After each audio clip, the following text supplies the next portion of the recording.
It's 1 o'clock, and welcome to the January 18th, 2023 Technical Review Committee meeting. My name is Ryan Fisher. I'm a senior planner with Oldham County Planning and Development. So the purpose of this meeting is to review proposed subdivisions, zoning map amendments, and development plans before they go to the Planning Commission.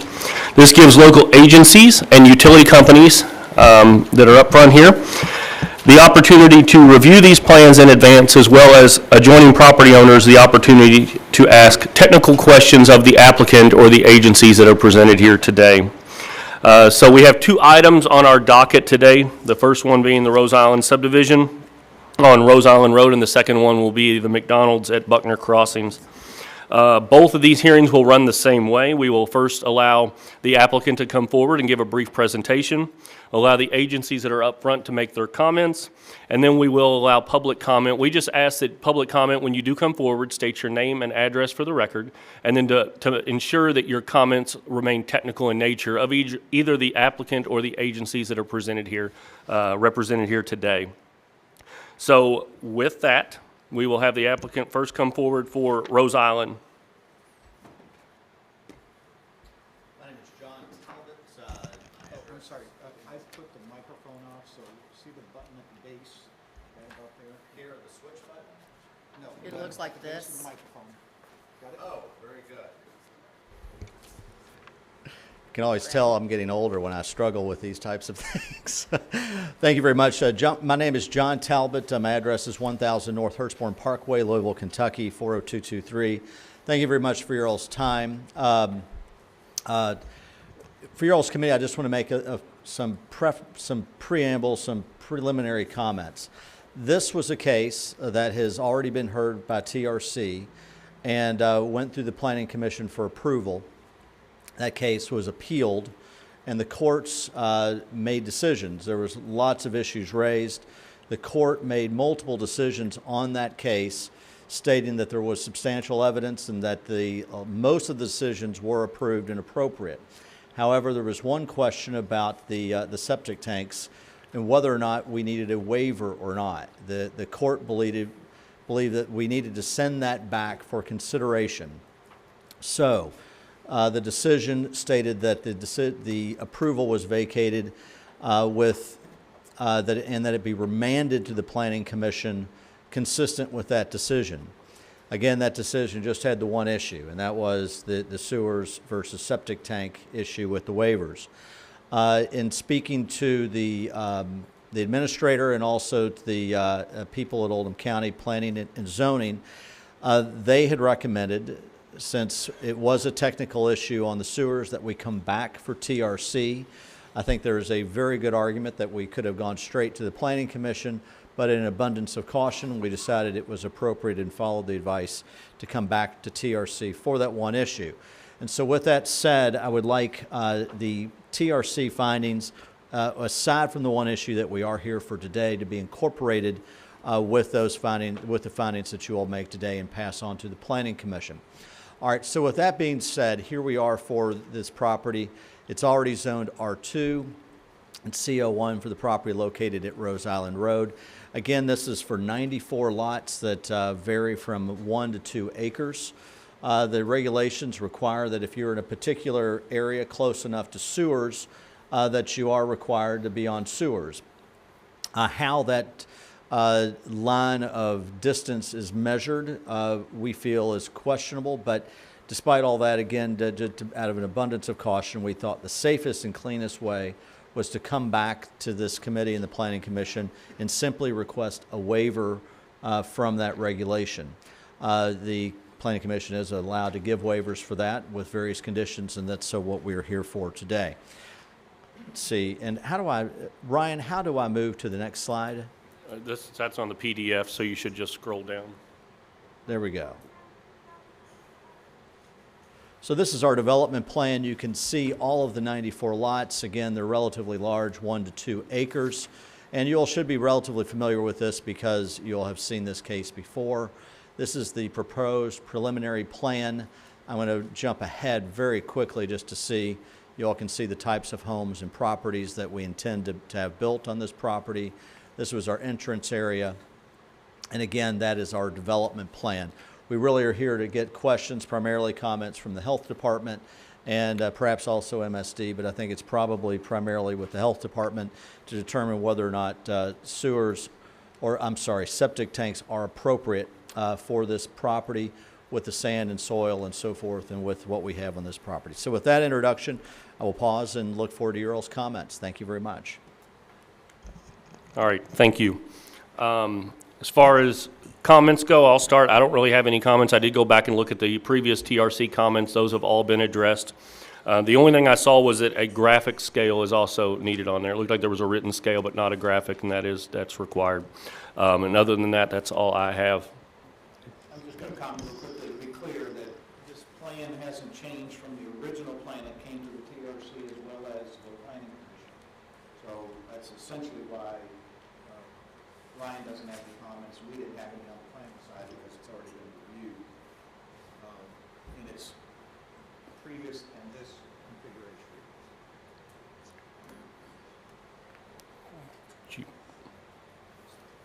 Jim Silverman, Oldham County Engineer, and for the reasons you just discussed, some of these are going to be repetitious, but I'll just go ahead and make note that, as discussed in the previous TRC and Planning Commission, we need to make sure that the applicant addresses any permits required from the Army Corps of Engineers and the Kentucky Division of Water, as well as the Oldham County stormwater permit is required.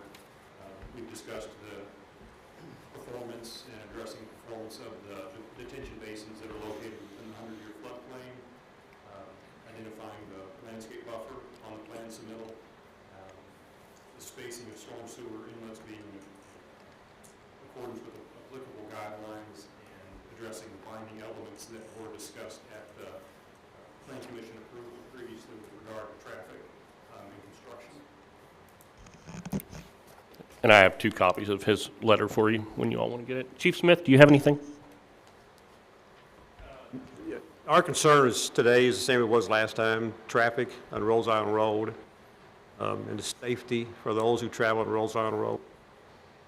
I think in the last 5 years, there's been over 80 accidents, many injuries, and 1 fatal last year. So we're concerned about the traffic and the safety. Thank you. Tony? Since they've proposed on-site systems, we really just defer to the health department for that decision, so we really have no comment.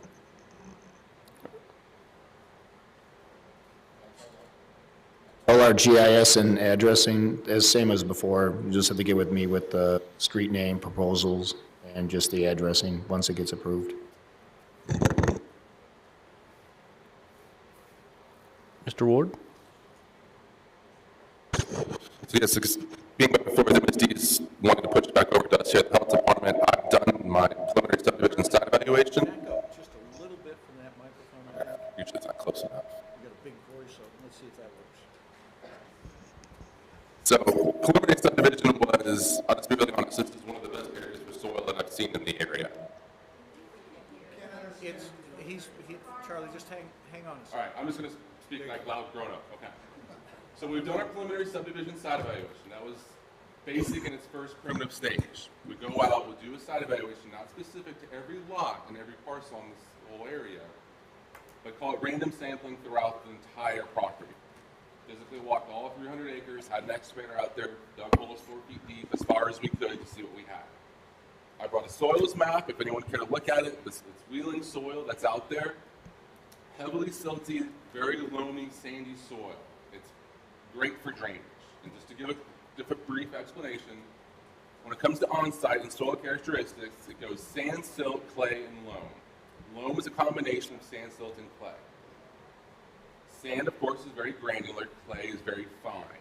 I always use the example of powdered sugar and granular sugar. Granular being like sand, powdered being like clay. The soil out there, from every hole that I dug, was extremely consistent from one to the other. Drainage and absorption into the ground is honestly, I would imagine more than 90% of these systems are all going to be conventional subsurfacing septic systems.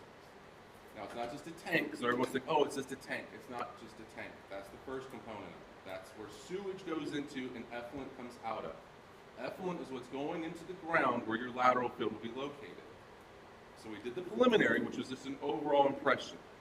Every lot, all 94 of these, will have a specific site evaluation done to that property to know exactly where the lateral field will be going and according to the number of bedrooms, how that system will be sized. So again, what I've done is just been very overall general feel of what expectations can be. And so far, I feel really good about this area. I'm gonna be honest, it's in a floodplain. However old you want to think the world is, I won't argue with you, but millions of years, tens of thousands, whatever it is, the river comes up, the river goes down, silt and loam is deposited in these areas for millennia. Really good soil. So as far as with the concerns, I understand people still have wells coming down, Harmony Landing. There are setback distances that will be addressed. So anything that's drainage, creeks, rivers, property lines, they're all setback distances that's in the state onsite code that I'll be following, keeping that. My main goal is public health and environmental protection. So whatever I need to do to reassure you all, I don't want problems. And I would try to say, someone's creating problems, I try to get ahead of all these things to make sure that there are no future concerns to be addressed. Do septic systems fail? Of course they do. They're based on the whole premises of failure.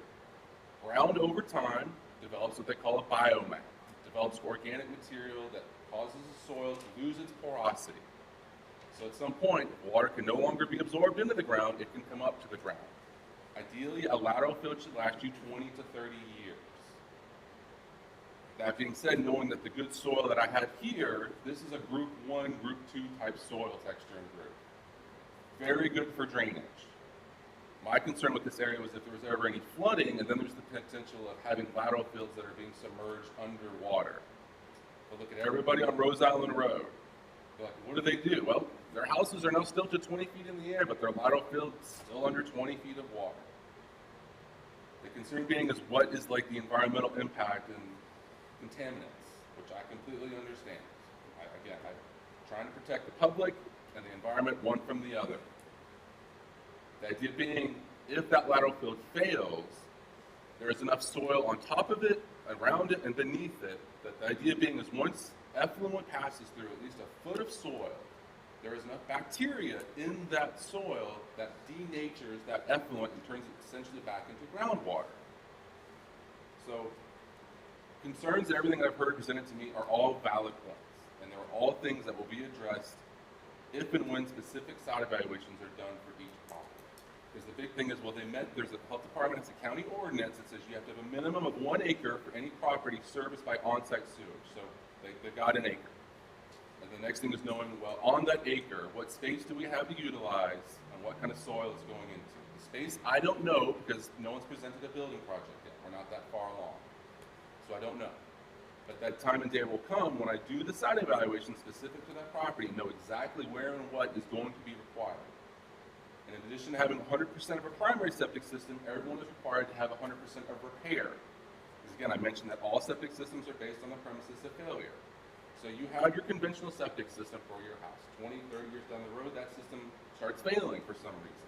Lack of absorption, oversaturation, be what it meant. There's supposed to be area, I won't say supposed to be, there has to be area on that property to replicate what's been done somewhere else on the property. So that way, if or when that day ever happens, there's another solution that can be presented.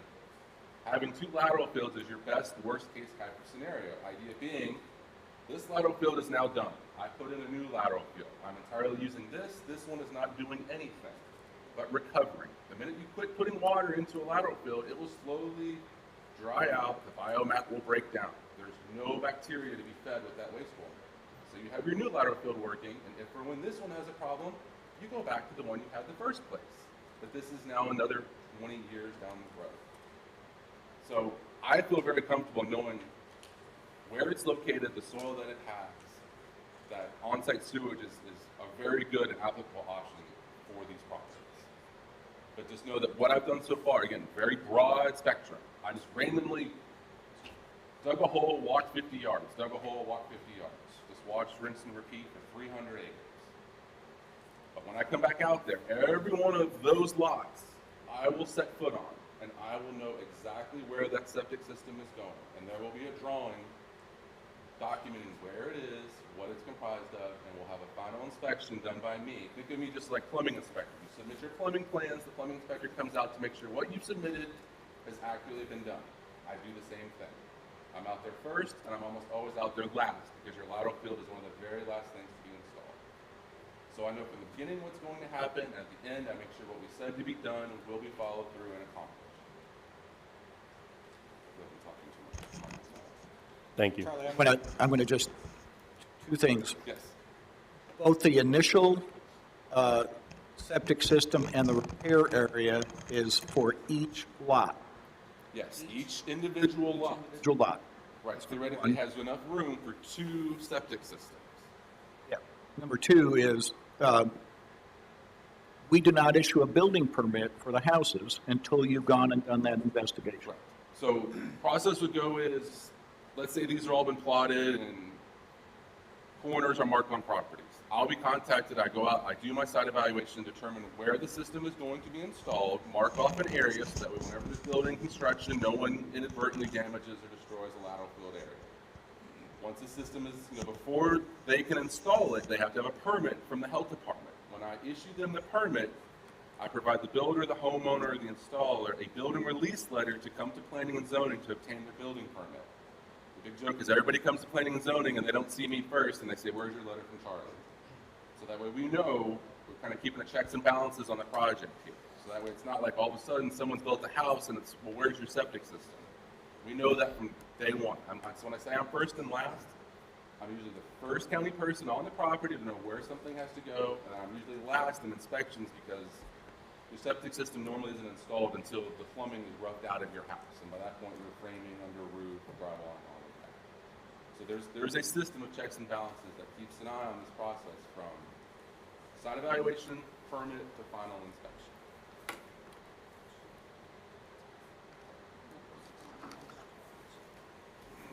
All right. Thank you. Mr. Williams? So from the last time that we were here, nothing has changed. So based on the 94, we would get 16 students, and the capacity on that serving campus would still grant them 35 permits per year.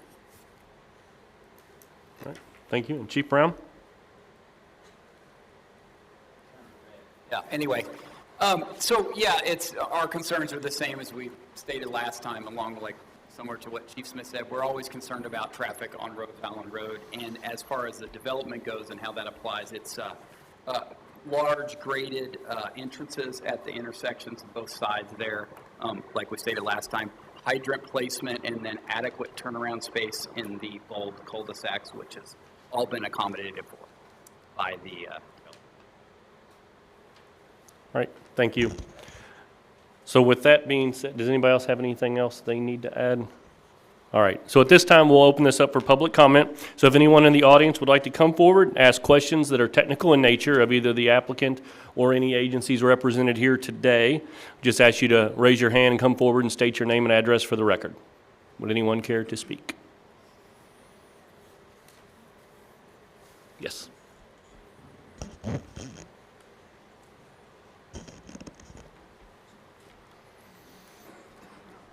Hear me or not? Is this on? Okay. My name's Barbara Wimsatt. I live at 1839 Huckleberry Lane, right off of Oldham Acres Road. I was just wondering why are septic tanks better than sewers for that area? Would sewers be the more healthy way to go?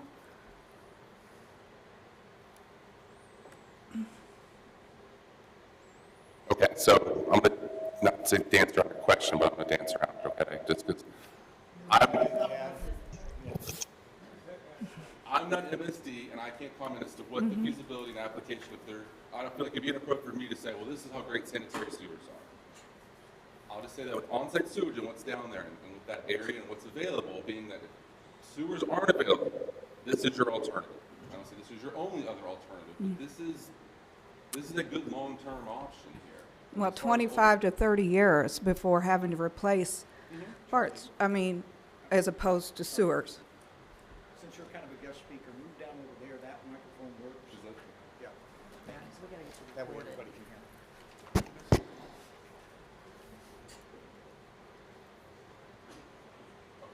This any better? Much better? Yes. Okay, good, okay. So yes, with what we have to work with in the area, if sewers aren't available, you're gonna do on-site sewage. That's septic systems. That's still, I don't wanna say the majority of the county just with population density, but a lot of Oldham County is still on on-site sewage. So, But we have the rules and the regulations that say for this type of development that you should have sewers put in. So they're asking for a waiver. So I'm just asking, why do we have those regulations and we're not abiding by them? Well, let me start to answer that. The first part of that is the court case that happened, Judge Crosby ruled that we didn't address the part of our regulations, and I'm not reading it, so I'm not going to quote it exactly, but it says if it's reasonably accessible within a half a mile of a system, and we haven't heard that evidence about where are we within a half mile or not. Oh, I thought that was established. I'm sorry. So that's the first part. That's why we're here. In our regulation, it doesn't require that if you're not within a half mile, you don't have to be on sewers. So the real question of this application coming back to the Planning Commission is the project area within a half a mile, and should it be connected to sewers? Okay. And the Planning Commission has to rule on that. I'm going to ask Tony Marconi from MSD, does MSD, who now owns and operates the wastewater treatment plant, have a requirement of distance that mandates that a development hook up to sewers? As far as MSD goes as an organization, we don't have any policy or procedure that says if it's within a certain distance that it has to connect to sewers. So we don't have any policy or requirement of that. Okay. Again, we leave it up to the county's rules and regulations, and then also the health department's opinion on whether or not it can be served by on-site system. Well, and my second question is, my sister lives, or her ex-husband and my nephew live down the road. I know they're on well water on Oldham Acres Road, so it's not just Harmony Village, it's on Oldham Acres too that you got well water. And I know on our property, we get a lot of, we're right kind of in the bend of the river, where it goes from Belknap Beach on over to, the other side. And we get a lot of all of the garbage when the river floods comes into our yard. We live on over an acre there. And so it's just like whoosh, like everything comes in our yard. It seems like we find stuff from way, way down Riverside Drive. People will ask, did you find my tank or whatever, and yep, sure did. Come get it. So I'm just, when I know that what it's like living there, it just kind of really concerns me to think about the flooding there and what it's going to bring in and how it's going to make the area toxic. And I don't know that I feel completely better by, what I've heard. Thank you. Thank you. Anyone else care to speak? Yes. Thank you. My name is Richard Van Cleek. I live at 1630 Victory Court, around the corner from where this is happening. Try pulling that microphone up a little bit. Is that better? Yeah, thank you, Richard. Did I understand you to say that you don't know whether this development is within a half a mile or not, the sewage system? Well, that's up to the applicant to show us where the sewer system is, and that's part of what I'm expecting that they'll present. Either I thought we might have seen it today, but certainly at the Planning Commission. I'm just wondering how you can make any decision about anything about this particular variance if this panel does not know how far away this sewer system is. We don't make any decisions at the TRC. No, I understand, but you make a decision. This is a technical question. Yeah. Is it 10 feet? Is it half a mile? Don't you need to know that before you can make any decision about anything? Well, John, are you prepared to show anything? I mean, you didn't really show us anything about this subject matter, so. Yeah, you're a little taller than me. My answer to that question is, in our opinion, legally, we are outside of that distance, but we are, for the purposes of this hearing, we are acknowledging that, your all's position that we are required to do them under the regulations unless we get a waiver. So we have decided to simply go forward with the waiver request.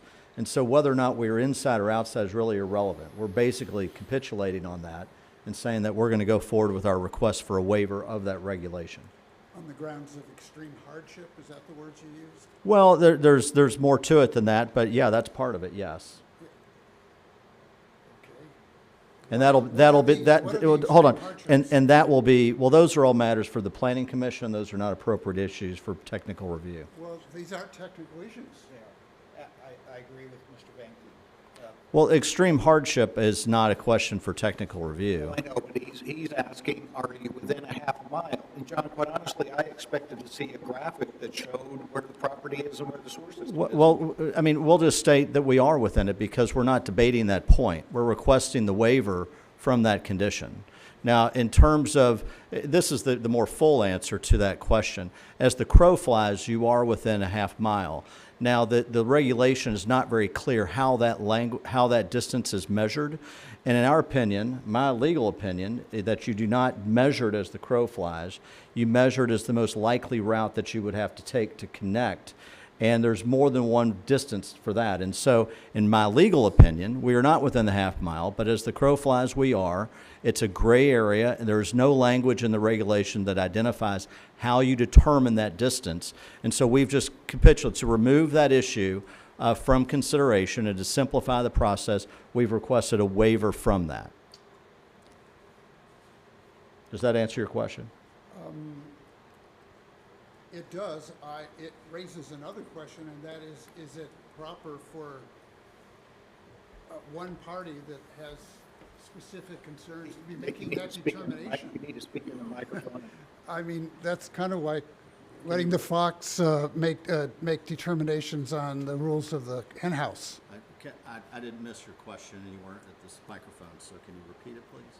Yes, I'm saying, you say you've determined in your side and who you represent have determined these facts, but what I'm saying is that's the equivalent of a fox being charged with the rules of a hen house. I mean, shouldn't we have a neutral person making these kind of decisions? That would be the planning commission. But isn't That will Yeah. be the planning commission, period. okay? So Because this body doesn't make any decisions like that. The planning Oh. commission is the next body, and that's who will decide whether Mr. Talbot's arguments or the opposition's arguments are valid and make that decision. because I'm trying to understand the purpose of having rules and regulations if they're not going to be followed.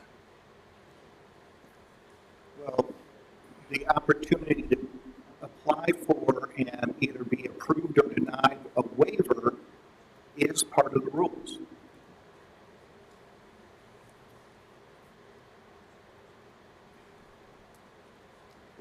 It's in KRS 100. Waiver requests are a reasonable request when you can't meet the regulation or there's question. Well, the reason I'm asking is that apparently this is an extreme hardship is the main umbrella for why you're asking for this. Is that correct? That's part of the requirements for Right. a waiver request. Yes. Well, I would submit that extreme hardness is losing a loved one or having your country invaded by someone, that trying to not follow certain rules because it will save money and increase profits and is not a hardship, and not passing on the cost of whatever it takes to hook up to a system which, I don't know enough about septum systems, but it seems like the rule for a sewer system was there for a reason, and that would be more dependable in the long run.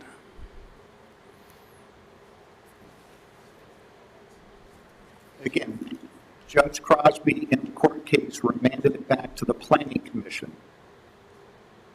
The planning commission is the one who's going to decide whether the arguments on either side of the case are valid and make a decision. Right.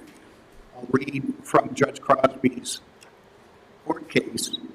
He said, considering the economic expense and difficulty of the installation of sanitary sewers for development, and there was a sentence before it. However, the plain language of the regulations requires the commission to consider and find whether the proposed subdivision is within a half a mile of a sanitary sewer line as quote-unquote reasonably accessible.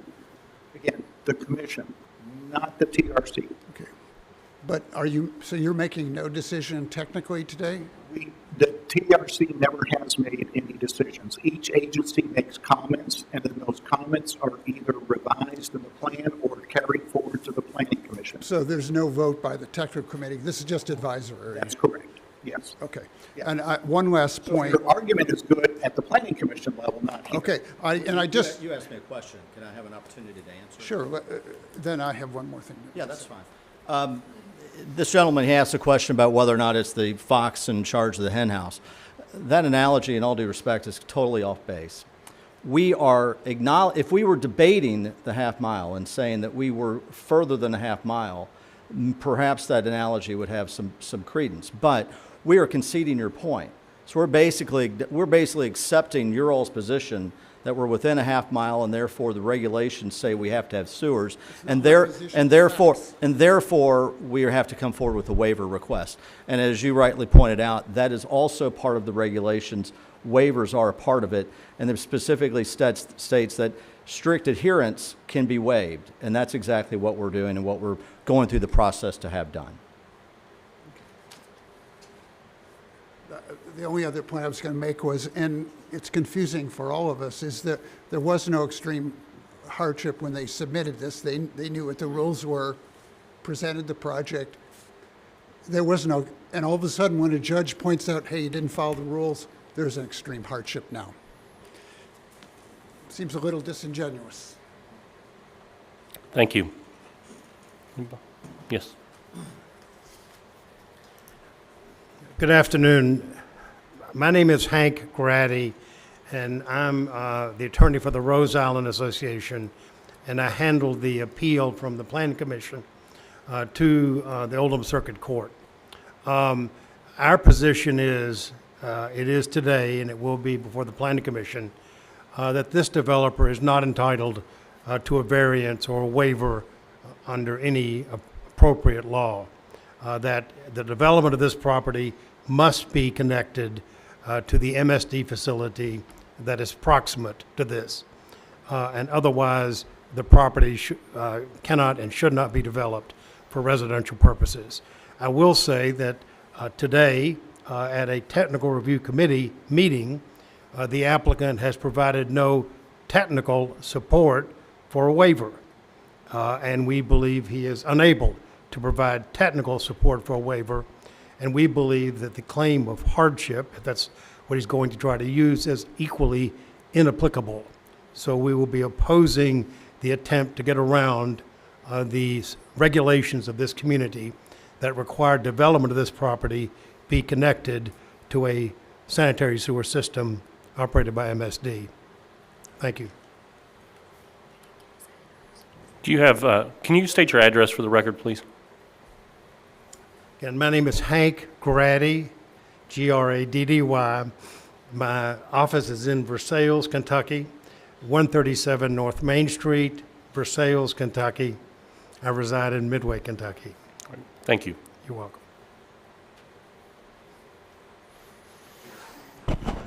Yes, my name is Joe Kopaz, K-O-P-A, Charlie Zebra, CZ. My question is to you, sir. I live at 1800 Rivers Landing Drive, and it's right off of North Rose Island Road. It's a gated community of approximately 90 homes. We have a beautiful 30-acre reserve area that floods every year, by the way. We have a very nice lake, again, right about 30 acres, that is inspected every year, and it's one of the cleanest lakes in the state of Kentucky, or so we've been told by the people who do the inspection. Of course, we write their check. My question is, we have input from Little Huckleberry Creek, which comes down from 42 and dumps into that lake, and then goes around the side of the lake and runs for about a mile to the river. if these systems, my question is, technical question is, if these septic systems fail because of flooding or whatever, and I've seen it happen where Little Huckleberry Creek is actually backed up from the riverside into the lake, what will it do to our lake, and how much will the lake level be heightened by the flooding with this additional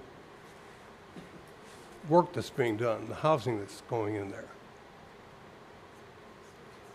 Your last part first, that does not deal with the health department and surface runoff and flooding. Okay. That's your man. Now, to answer the first part, as far as with like the lake conditions, and you can put a septic system in a floodplain, clearly. A lot of people have them.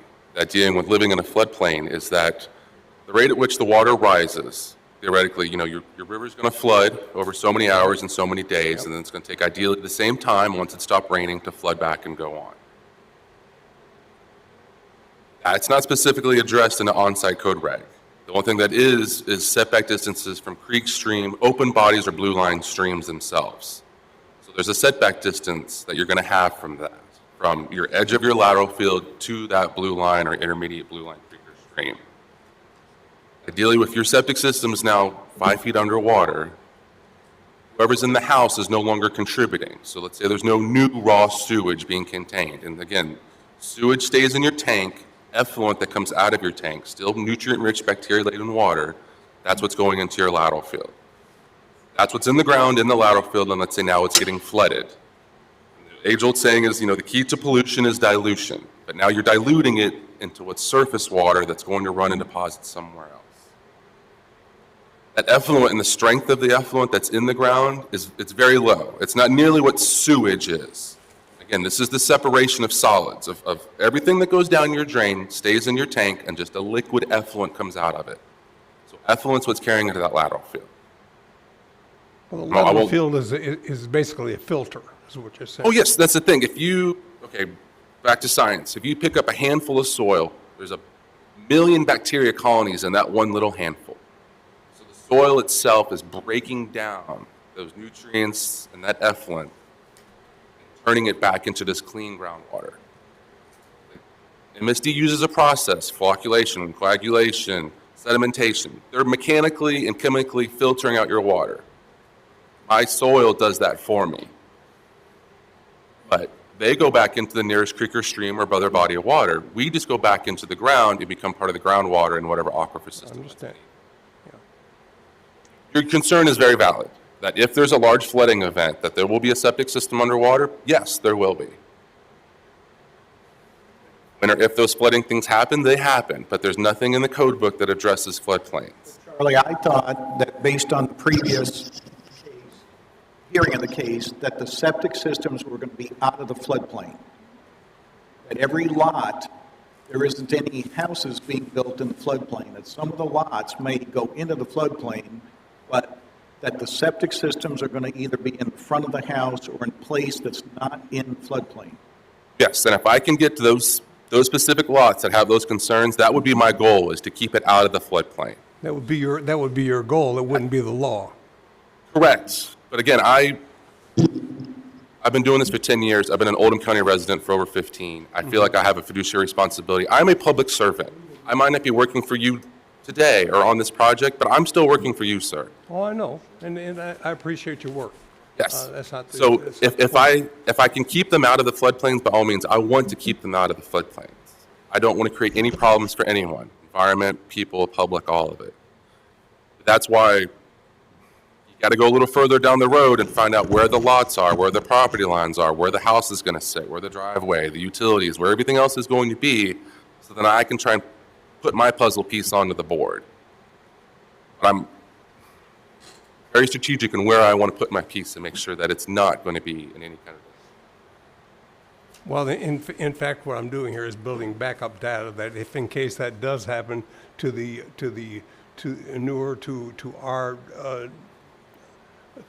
bother our lake or to disturb our lake, we'll have records saying that you tried to prevent it, and that the flood, the septic tanks were supposedly built out of the floodplain and didn't have any effect, but that's on record.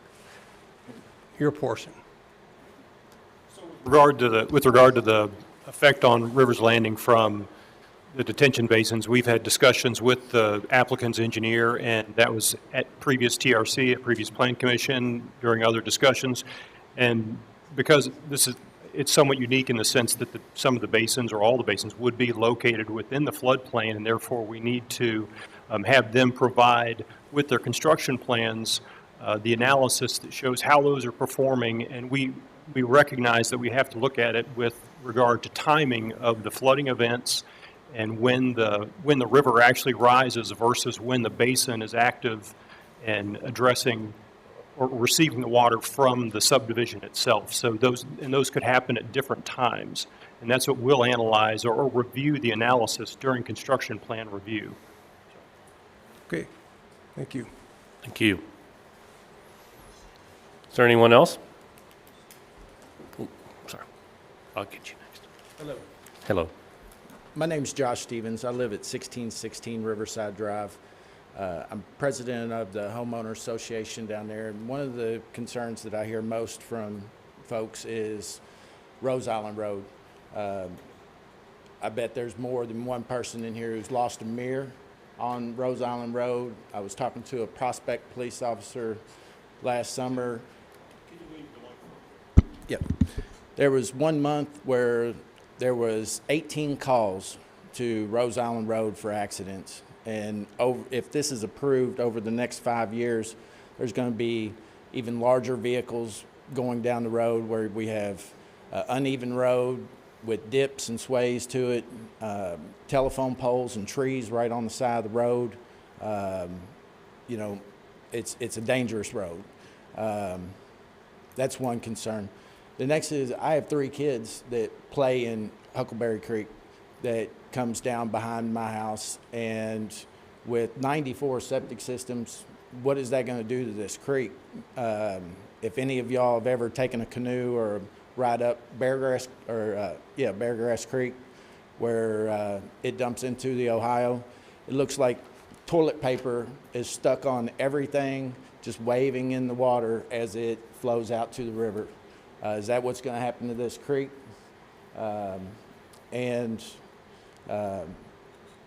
If it's not approved and they do have to hook to the sewer, would pump houses be installed? And if you've gone down 1793 right before Oldham County School, there's a pump house there, and it smells like sewage every day. I feel sorry for those folks that live there. Is that what we would have to be dealing with also?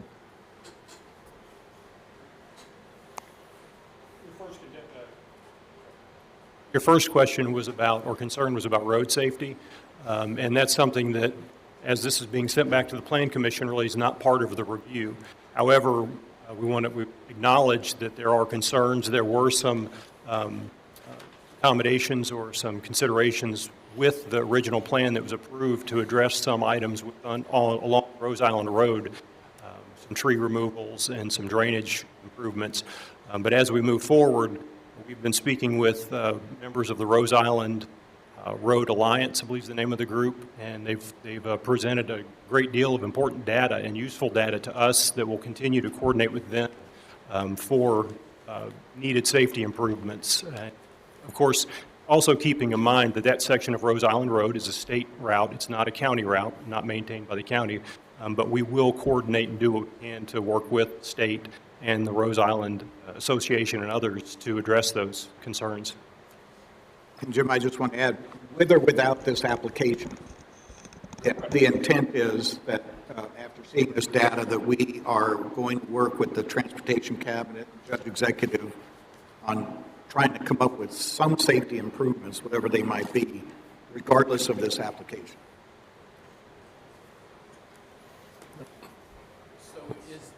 Just wait till you get to the mic. So is the state going to be part of the approval process if it's a state road and that's an issue with everyone? And is there a contact that we can get from you to reach out to them? The state was already involved in the Planning Commission. Yeah, And Bill, do you mind sharing that information with him? Okay.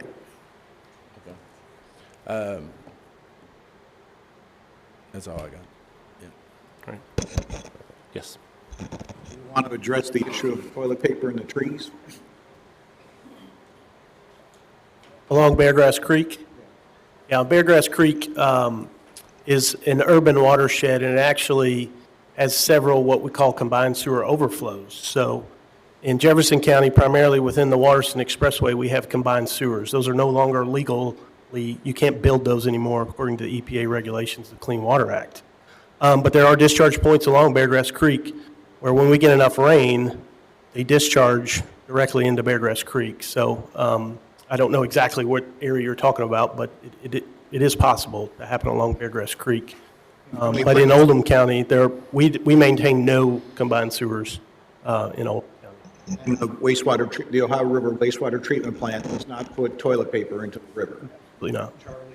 Do septic systems put toilet paper into the? There's double lidding and risers on the lids of your septic tank. Again, your septic tank is where all your solids and kept are collected. Yes, but you could flood that field where that is. There's no solids getting out of that tank. The only way a solid is removed from a septic tank is when you hire a pumper to come out and pump your tank and physically have it removed. Or you've crushed your tank and now it's leaking and doing something else, but in that instance, you should have a repair done. That's, responsible home ownership. But yes, if you have a septic tank, the only way you're getting tissue paper and stuff out of it is you've removed a lid and removed another safety lid, and now you're looking inside the exit or the outlet of the tank. Possible. So I think, what's important to understand is that any debris that gets in Huckleberry Creek is probably surface debris. It's stuff that's carried down by stormwater or by the backflow of Huckleberry Creek from the Ohio River. That's how deposits, the person that spoke earlier says everything comes down on her lot, Barbara. It's there it can come from upriver or up the creek. It's not from either a sewer system or a septic system. Yes, sir. Good afternoon. My name is Sammy Parker at 14007 Harbor Place, Prospect, Kentucky 40059. I've got a question. Anybody in this review committee, do any of y'all live down on Rose Island Road? Does anybody have any idea the amount of people that are going to be affected by this development? One area that in a concern, living in Cardinal Harbor, I've looked at many 10,000 gallon sewage trucks leaving the sewage plant up there, taking sewage somewhere else. And I think the plant is overrun. I had a chance to buy a piece of property down there that at one time sold for $800,000. I was offered for $200,000 to buy it. Had 1,500 running feet along the Ohio River, 6 acres. And I wouldn't do it because I wouldn't let my grandchildren, I don't have any, but if I did, I would not let my grandchildren come down and play. Every time that there's a misfit at the sewage plant, sewage runs down, goes through that property and out to the Ohio River. So MSD is in charge of this plant. And again, neighbors that live right next to that plant say there's 5 to 6 10,000 gallon trucks leaving there daily. Now, I've never witnessed that, but I've seen tankers leave that plant. And that's a real concern if another plant needs to be developed because of that. But nobody's brought that up, and I don't know if anybody's really aware. Well, sir, I'm just looking at everybody, just let everybody know that. Tony is from MSD, and if you get a chance, give him a chance, Okay. he'll tell you whether there's capacity and whether trucks are coming in and out of there, and he'll tell you the truth. All right. The Ohio River plant, I believe, is the plant that you're speaking of, and those trucks are sludge trucks. So part of the treatment plant process, there's sludge that is collected, and that is hauled off. Mm-hmm. It's not raw sewage, but it is sludge, and that's just part of the treatment plant process. We don't have a sludge handling facility at that plant. A lot of our plants do not have that. We have central locations where we process sludge. So those are sludge trucks. The number coming out of there today, I don't know. That 5 seems like a lot, but I'm not totally sure what that number is. But the plant has dry weather flow capacity. There's plenty of capacity at the plant. There's no, it's not at capacity. What is slush? Sludge. What is that? It's just kind of the junk and gook that's comes through in a sewer system. Okay. It's just part of what comes, as people flush and do things like that. The sludge is kind of the solids, that we obviously don't want to release back into the waterways. We take that to another plant, and basically it's dried out and processed and eventually hauled to a landfill. Okay. Like I say, I asked if anybody lived down on Rose Island Road and would see the extreme difficulty, and when this plant, 94 home to be built, first of all, it's going to increase the traffic about threefold, and it's going to turn into being a quagmire for anybody living down there. Even the folks that are going to move into these $1 million houses or $400,000, $800,000 houses, they're going to be mortgaging their property. They got to consider the amount of insurance by being in a flood zone, what their insurance is going to cost. I live in Cardinal Harbor, and I don't have a mortgage. I own my house, but I have neighbors that live in their houses that have mortgages, and they're paying up to $27,000 a year for flood insurance. Well, once that gets out, how many people are going to move into this area? Sorry about that. Let me turn that off real quick. Probably my wife. While you're doing that, I can tell you that if you look at the plan, all the proposed lots and the houses will be built out of the floodplain. Uh-huh. And they won't be required to have insurance. Okay. All right. Well, that might be good. Flood insurance. Yeah, flood insurance. Unless Okay. they want it. Right. But again, to consider the amount of the traffic and the amount of people the amount of people that this is going to affect now versus the few people that are going to gain off of this really doesn't make a lot of sense. And it just seems like there's a situation that everybody's got to look at. The amount of traffic that it's going to create now, it's going to be threefold. And if you look at Highway 42, nothing's happened to Highway 42. I've lived out here for about 37 years, and Highway 42 should have been widened back then. I don't see anything happening to Rose Island Road. I've even requested white lines to be put down. If you come off of 42 in Jefferson County, you have white lines going down the side. So when it rains or people have the bright lights on, you have something to look at. You come down 1793, you have white lines. You get down to Rose Island Road, no white lines on either way. And that's something that should have been done 30 years ago also. It's a very dangerous road, and the amount of people that are going to come and look at these homes are going to see how bad Rose Island Road is, and they're not going to buy the houses there just because of the amount of congestion it's going to create. And I think it's going to be a quagmire of Rose Island Road. That's what it's going to turn up to be. And I just hope you all have a good consideration for the people that are going to end up being affected by it. Thank you. Yes, sir.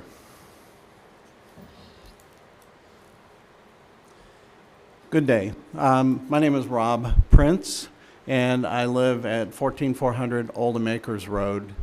Is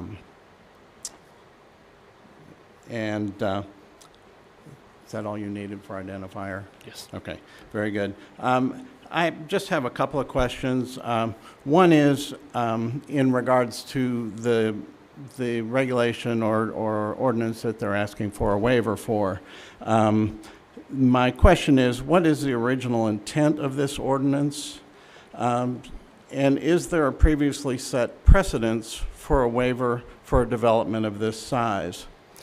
Is this original ordinance, is the intent for a single or several units, or for a development of 90 homes?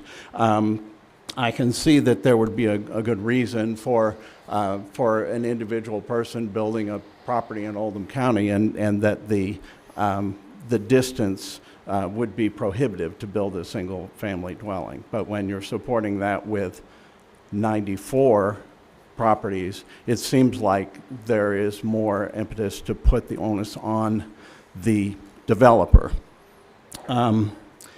The second is Rose Island Road is, it's got its issue primarily, it's a state highway. On top of that, it's a scenic byway. So really nothing's going to change with the road itself. It can't be widened, it can't be straightened out. There's just, it's fixed in place. And so the thing that I've noticed being a resident, I've lived on Rose Island Road and used Rose Island Road as my primary access to my home. Prior to our current address, we lived at Rose Island Yacht Club for 15 years on our houseboat. So I know the road well. I've watched accidents on that road that the shoulders tend to degrade very quickly. They'll put new gravel down where on the corners where the wider trailers from maintenance vehicles, trucks, things like that, they'll drop off the shoulder, and over time they'll fill that in with gravel. The state will come in or the county comes in, fills that with gravel. Within 6 months that gravel gets kicked out. There becomes a drop off at the shoulder, and I watched a car drop into that shoulder at the corner where the reserve development is, and this was prior to the reserve being there, but it was on that corner heading upriver on Rose Island Road from that point. And the car dropped off the shoulder, it overcorrected and went head-on into another vehicle. The shoulder maintenance is probably the most dangerous issue on Rose Island Road. I've seen it time and time again, and they just don't hold up. There are areas on straightaways where the shoulder drops off from the road surface and drops 4 or 5 feet down. And there are, the other gentleman mentioned no white lines. That's also an issue, especially at night. If you get your wheel off the shoulder, you're going down. But that issue with head-ons and overcorrecting or trailers dropping in and kicking out and popping out into the other person's lane, it's a really big issue. And so if this development does move forward, there has to be a plan more than, is that the state's job, is it the county's job? Who's going to maintain that and make sure that that road is safe? Because it will degrade dramatically more just in the development process, let alone after we have those additional vehicles on that road. So if you would I wanted to call attention to that one issue with the roads, and if you would attend to the questions on the intent of the development, the size of the development that was related to, and if there's a precedence for waiving this ordinance for a development of this size. So let me start with the road. Again, we saw a great presentation of information. They studied Rose Island Road and had some wonderful recommendations that we intend, with or without this application approval denial, to support and try to work with the state to get improvements. And they include striping and a number of things. But I don't want to brush you off, but all of that related to the roadway, again, great study that's been done and great information. They're pursuing getting support and trying to find funding to get something done. In terms of the original intent of the regulation regarding the sewers, I wasn't here when it was written. I've worked for the county for a total of 17 years. It's been in the regulation for a long time, so I can't tell you what the intent was. I can tell you what the black and white says. And the black and white is sorry, I wish this thing worked better. So anyway, I'm not sure the intent. The black and white is confusing because all it says is within a half a mile, reasonably accessible within a half a mile. Mm-hmm. Like Mr. Talbot said earlier, is that as the crow flies, is that the way you would normally go to get there? That's not in the regulation. It just simply says that. I can tell you that in my 17 years, there is not a precedent at all. This subject matter, it's either been clearly on sewers or clearly on septic. There's never been one that's this close. So this is the first time we're addressing this. for a development of this size, Of any size. of any size? Either clearly on sewers or clearly on septic. I was trying to think of an answer while you were talking. I don't remember any development ever coming in where it's been a question mark. Okay, as far as that, you don't recall of any precedent for a development of this size? That's correct. Okay, thank you. Anyone else?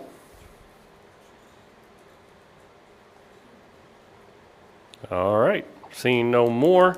So the applicant has already applied for the Planning Commission, unless they tell me otherwise between now and 4:30 today. Yes, I think so. And I would like to make a few comments and ask a few questions myself as well. A couple things in terms of addressing the attorney for the opponents raised the issue about evidence of waiver. This is the Technical Review Committee. The purpose of this committee is to determine technical questions. This committee has no authority to determine waivers and whether or not they apply. What it does have authority to do is determine, for instance, questions that would be technical about sewers, or particular in this case, whether or not our plan in this property is appropriate for sewer systems. That is the purpose of this Technical Review Committee. And Mr. Ward, I appreciate you've talked a lot about that, and I think you've made that very clear, because, and the reason that we came back to you for that is because the Planning Commission does not have that expertise that you have. And so I believe we have covered exactly what this Technical Review Committee was intended to do.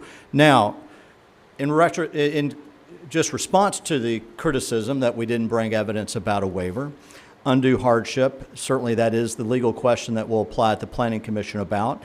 Cost is a big issue. Mr. Marconi, I think you will agree, for us to have sewers, I think we have two options, two main credible options. One is to go south, which would go across Rose Island Road and have to go up steep terrain. Is that correct? I believe that's correct. I'd have to look a map to confirm that, but I believe. And the other direction is to go to the east, in which we would have to go across, either go around or go underneath the creek. Is that correct? I believe so. And as a result of those topographical and natural features, and some of them man-made with the road, the cost would be about $4.4 million. I think that's been our estimate. I don't expect you to be a precise expert, but does that seem like that would be in the range of cost? I'm not sure. I'd have to see it. Very good, very good. So those will be the reasons that we take to the Planning Commission. Now, Mr. Ward, I did want to ask you a few questions, and I think some of this will be rehashed, but to the extent that your microphone may not have picked all of it up, I want to make sure that I've got the record covered on it well. You are the representative of the Health Department for Oldham County, is that correct? I'm officially a registered sanitarian, and I am the environmental health director at the health department. I'm not the Oldham County Health Department director, that is Matt Rhodes, but I am the environmental director that just oversees the environmental divisions. Pools, schools, hotels, food establishments, I'm the on-site guy. And you're fully experienced to give the testimony that you've given so far today, is that correct? 3 phases of training. I've took a 2-week course at the University of Kentucky in nothing but soils morphology. My degree is in biology. I do nothing but look at dirt every day for the last 10 years at the health department. You made some really good points explaining the difference between a preliminary plan and a final plan, and some of the people in the audience may not fully appreciate that, but we are here for a preliminary subdivision approval, correct? Correct. And to the extent that it's preliminary, as that word entails, your examination is preliminary at this point, as it would always be at this instance, correct? That's correct. Okay, and with that preliminary plan, you indicated that you have done random testing all over the property, correct? Part of what the preliminary subdivision is requirement, that we go out there and start randomly punching holes into the ground and just finding expectations. And that random testing is to determine whether or not on-site sewage systems would function properly on that land, correct? So yes, getting an overall feel and expectation of, are we looking at conventional systems? Are we hitting a lot of rock and massive clay? And again, I'll just say this, there really is no limiting factor when it comes to on-site sewage. Let's say that this entire subdivision was an old rock quarry, and there was literally rock on the surface of the ground everywhere. There wasn't an ounce of soil. You could haul in enough topsoil to create a fill-and-wait pad basically a pad 4 feet deep, 60 feet long, 40 feet wide, where you could put a conventional lateral field. You let it settle there for a year. You now have an on-site sewage septic system on that property that consisted of nothing but rock. Not ideal, but there's applications in all aspects. So my goal or achievement with that one was to just let the developer and everyone know, hey, you need to start stockpiling a lot of topsoil because you're going to have a lot of shallow installations, or you're going to have a lot of fill-in weights, or I didn't hit a single restrictive horizon and all this looks like really good groundwater accepting soil. All right, and thank you very much. So if I could back up to the difference between the preliminary and the final plan, which assuming we're fortunate enough to be approved for the preliminary plan, before any building permits would be issued, you or someone from your department would come out and do a specific test to make sure that the on-site sewage system would function properly on that very lot. Is that correct? The singular individual lot. And some of the random testing, I presume, that you did was also perk test. Is that correct? No, we actually haven't done a perk test or a true percolation test. The idea of drilling a hole in the ground and pouring water into it, that hasn't really happened in over 20 years, probably closer to 30. Perk test is just the term, the nomenclature that's used for the day. Everyone says, I need to do a perk test. Well, it's actually an on-site sewage site evaluation. Perk test sounds a lot easier. The idea was when you did a perk test, you were looking at the absorption of water into the ground over time, a certain time period. You fill it up, you'd come back every hour for 4 to 6 hours and see how slowly it did or didn't absorb into the ground. That test is highly subjective. So let's go do a perk test the day after we got 3 inches of rain. You think that water is going to go down in the hole? Probably not. But let's go out there in the middle of August when we've had a drought. The hole is going to suck that water up very quickly. The idea is digging backhoe pits and actual pits. Like we'll dig a hole 4 feet deep that I hop down in and look at the stratified layers of soil. There's no cheating with water and absorption rates. I look at each soil layer as it's mapped out on the horizon and try to find that restrictive layer. So the perk test, which was great for what you had in the day, has been replaced by the on-site sewage site evaluation, where it's an actual pit in the ground. So that's why there was more soils morphology taken into effect than just how quickly can water dissipate into the ground. Thank you for making me feel even older again. But no, that was actually a very helpful explanation. So the new testing that you have done is more sophisticated than the old perk test, basically, correct? It's still not rocket science, but yes. And let me just make sure with this new testing, the testing that you've done, the purpose was to determine whether the land, the ground is sufficiently permeable so that it can readily absorb the liquid effluents into it, correct? Yes, that subsurfacing conventional septic systems could be applicable. And your evaluation at this point is that, yes, they are sufficiently permeable, correct? And that this land is good for lateral fields, correct? Soil quality and characteristics that it is, yes. And again, when we come for actually the final plan for construction approval, you will come back out and specifically do all of those tests to determine all of those things about the permeability of the soil on each specific lot. Is that correct? There will be the site evaluation to determine where and what will be required, and then a final inspection to see that where and what was required was installed correctly into code. And one of the things about this plan is that because if a lot is too small and you can only have one area of lateral fields, these are larger lots. And so our plan is going to have one place to put the lateral fields, but also a reserve spot in case that ever failed. And I believe you're aware of that, correct? Mm-hmm. Yes. Okay, and I assume that's a good thing, correct, in terms of putting septics in? Okay, and my last question is, on the basis of your evaluation and test at this point, does this property meet the basic objectives of the regulations for sewer disposal? Yes, with the caveat that I haven't been able to do an actual site evaluation for each specific lot. So if I'm speaking in generalities, yes, it does. Well, just from the preliminary, because that's all we can do is the preliminary. Right. From the preliminary, it does. Let me ask knowing that there's a second layer or level to this that's going to hone that in. So on the preliminary level, yes, it does. And I expect that on the final, or at least on the individual, I don't really see many limitations or things that are going to create challenges for me to find. I think if anything, it's not going to be the soil and its characteristics, it's going to be the space. Okay. I'm not saying this is River Glades or, Rose Wycombe, but you've got 8 to 12,000 square foot houses on 1 acre with a pool and a pool house and geothermal, turnaround driveways. You're eating, I refer to as a puzzle board because I'm a piece, the house is a piece, the utility is a driveway. I think my biggest challenge of this is going to be finding enough space.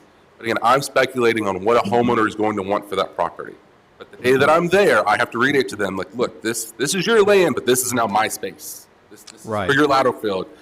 Understand that you are going to have this green area now and forever because nothing else can be placed near and or on top of this. So I got to get further down the road to keep, whittling away and making sure that. That's a very thorough answer, but let me just make sure, I want to make sure the record is clear on this. So in terms, Answered the question, John. well, No, from a preliminary this is not a standpoint, This is not a deposition. from a preliminary standpoint, you've determined that we do meet the basic rationale for the sewer disposal regulations for a preliminary plan, correct? And assuming we're approved, when you come back for a final plan, you will do another evaluation to make sure we meet the basic objectives of the sewer disposal regulations for each lot. before they 94 can vote. times. Very good. Thank you very much. And the last thing I want to mention for the record, I appreciate your patience with me. Mr. Canfield told me that he is going to, at the Planning Commission, agree to a binding element that the septic systems will all be kept out of the floodplain. All right. Thank you very much for your time. Thank you. So now, as I was stating, they did already apply for the Planning Commission, so that hearing will be February 28th. So if you're in this room and you received notice as an adjoining property owner of this hearing, you will be receiving notice of that hearing as well. So once again, that is February 28th at 9 a.m. So with that, that case is done. I will ask that if you're getting up to leave and not stay for the McDonald's case, and you're going to talk, please do so out in the hall, as we do have another case on the docket. So with that being said, the applicant for McDonald's.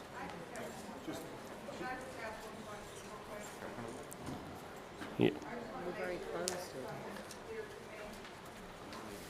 It was stated in, Barbara Wimsatt, it was stated in Judge Crosby's ruling that cost to the developers will not be a part of the decision-making in allowing septic tanks rather than sewers, right?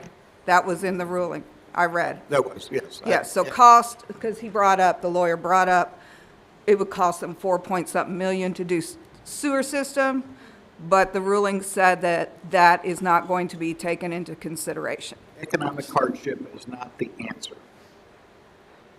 I'm not I think clear on that. didn't it say the sole Not the answer? sole answer. Yeah, so Yeah.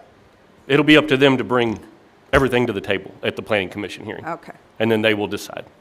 thank you. All right, thank you. So with that, McDonald's, that applicant come forward for presentation.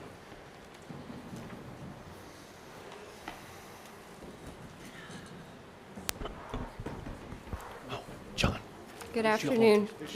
sorry. Before you get started. Oh, yes. Sure. Hold on just one second. There you go. Thank you.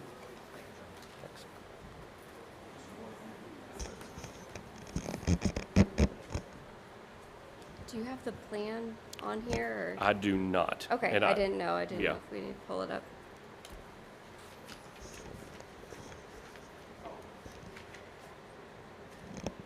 All right, you can go ahead. Okay.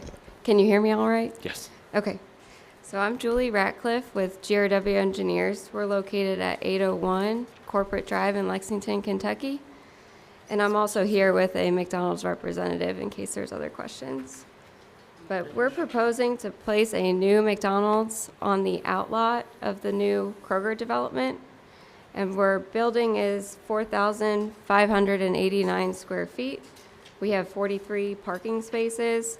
We're providing 2 drive-through lanes along with a bypass lane.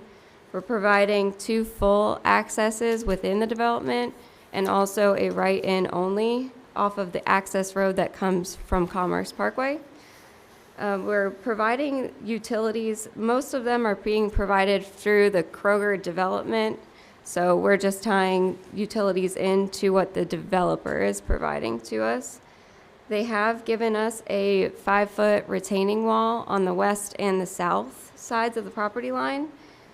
And just another note that I have is that we did submit our Planning Commission application today, so we are on that next agenda. And then we did receive architectural review. So if you have any questions for me. And I just want to acknowledge we got the application Yes. today. Yes. All right, do you want to, okay, so Brian is actually the case manager for that, so he has Okay. no comments. Okay. Chief Smith, we'll start down with you. None? This is easy for me. Yeah. Okay, so you will have an establishment application for the health department, so that way we can get your number of seats, so we know what your annual permit fee is going to be.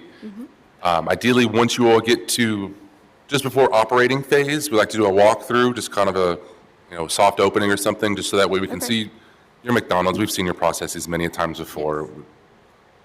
Just so that we can make sure, because we've already reviewed your plumbing plans that have been submitted onto Frankfurt, and I don't know if you all, not you specifically, MSD has reviewed your fog program, because you're going to have grease traps or interceptors Yes. for their sewer line. Only reason I know about that, we review your plans as for the health department and sanitation side of it. We pass those on to MSD for the fog program that they review, and then that goes on to planning or plumbing, division of plumbing. Yes. So you'll have an application that you'll submit with us for a facility profile sheet, and then that will start your biannual inspections that the health department will be doing. Okay. And I know you know this, but that's Charlie Ward. His label, Yes. oh, there you go. Somebody fixed it. Great, excellent. I didn't notice that. Hi, I'm Tony Marconi from Louisville MSD. Have you submitted a downstream facilities capacity request to us? We did. That was a comment with the TRC application, so we did submit We did. that. Thank you. I don't have any other comments. Okay. Solomon, Oldham County Engineer. So we've been in coordination with the Kroger developer and others leading up to this. I think everyone's aware that a traffic impact study is to be completed. I think we're just waiting on receiving that because we've discussed scoping already. One of our concerns is that a traffic signal at the new entrance to Kroger is not desirable there. So we were asking that traffic study look at other recommendations for traffic mitigation if needed. The detention, stormwater detention, we understand, has been provided by the detention basin being constructed on the Kroger facility. Correct. And their engineers provided that Yes. documentation and calculations for us, so you don't have to do anything with that. Okay. You will be required to get a Oldham County Stormwater Quality Management and Erosion Control permit through my office. And you'll also get your KYR 10 permit from the state Division of Water, since it's over an acre disturbance. Only other comment is you just mentioned that you're going to have a 5-foot retaining wall on the south and west sides. Is that right? It's provided on the Kroger So property. I just want to ensure that you'll have to have fall protection, because I think there's Yes. sidewalks shown on both those They've already boundaries too. So provided that with their a handrail there. Mhm. that's all. Okay, thank you. Any comments? Hi, Keith Smith. Keith Smith, LaGrange Fire Department. Real simple, we'll require Knox box Yep. to be put on the property. I'll coordinate with the contractor on that. And then we're probably going to also ask for a hydrant up there near your all's location. I know it's Yes. not a sprinkled building. or No, any- that's okay. The developer is providing a hydrant at the corner of the property line, Oh, okay. so we All will right. have that. Good enough, good enough. I like it. Thank All right, thank you. Thank you. So now, seeing no one for public comment, that concludes that one. Yeah, do you have any other? All right, with that being said, it's 2:19, so we'll adjourn this. Thank you.